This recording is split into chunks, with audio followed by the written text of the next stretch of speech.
बिस्मिल्लाहिर्रहमानिर्रहीम। कौम आद दोस्तों, पहाड़ों की तरह लंबे लंबे जिस्म रखने वाले लोग थे जिन्होंने बड़े बड़े खंभे वाले शहरों को आबाद किया था। लेकिन उन्होंने कौन सा गुनाह किया था जिसकी वजह से उन पर अल्लाह का अजाब नाजिल हुआ? किस तरह इस अजाब ने सबसे ताकतवर कौम को बर्बाद और हलाक कर दिया? दोस्तों, ये 2000 साल पहले का जमाना था जब तूफान नूह सैलाब थम चुका था और हजरत नूह अलैहिस्सलाम कश्ती से जमीन पर उतर आए थे। हजरत नूह ने अपने 3 बेटों को दुनिया के अलग अलग इलाकों में भेज दिया ताकि दुनिया में इंसानी आबादी दोबारा फैले। हजरत नूह के बेटे शाम अरब की सर जमीन पर आकर बस गए, जहां उनकी नस्ल आगे बढ़ी और अरब की सर जमीन पर सामे नस्ल की शुरुआत हुई। शाम की नस्ल से एक ताकतवर सरदार की पैदाइश हुई जिसका नाम आद था। आद अपनी औलादों के साथ अरब की दक्षिणी इलाकों में जाकर बस गए। इस इलाके को शहर अहकाफ, रेत के टीले कहते थे, जहां रेत के ऊंचे और बड़े बड़े टीले थे। आद अपनी औलादों के साथ यहां आकर आबाद हो गए और यहां उसकी औलादों से 13 खानदान आबाद हुए। ये लोग कौम आद कहलाए, जिन्होंने यहां ताकतवर हुकूमत की शुरुआत की और तकरीबन 1500 सालों तक यहां आबाद रहे। उन्होंने इस बंजर जमीन को अपनी मेहनत और ताकत से हरा भरा बना दिया। अल्लाह ने इन्हें जिस्मानी कव्वत भी बहुत दी थी। यह लोग लंबे तगड़े और बड़े मजबूत जिस्म वाले थे।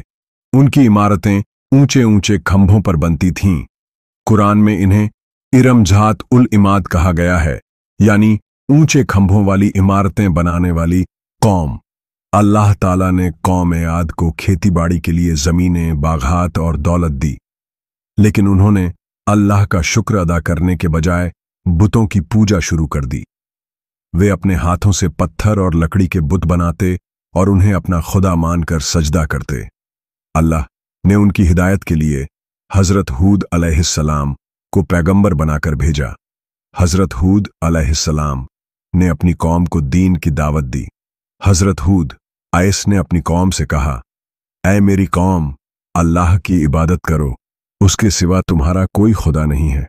अगर तुम अल्लाह से डरोगे तो वह तुम्हें माफ कर देगा और नेमतों में इजाफा करेगा। लेकिन कौम आद घमंड में आकर कहने लगी, ऐ हूद, तू हमें अल्लाह की तरफ क्यों बुला रहा है? हमारे बुत ही हमारे मसीहा हैं, तू बस झूठ बोलता है।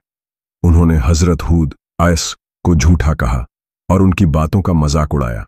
हजरत हूद ने उन्हें बार बार समझाया कि अल्लाह के गजब से बचो, पर वे अपनी जिद पर डटे रहे। आखिरकार अल्लाह ने अपना अजाब कौम हुद पर भेजा। पहले कौम आद पर बारिश रुक गई, खेत सूख गए, कुएं खाली हो गए।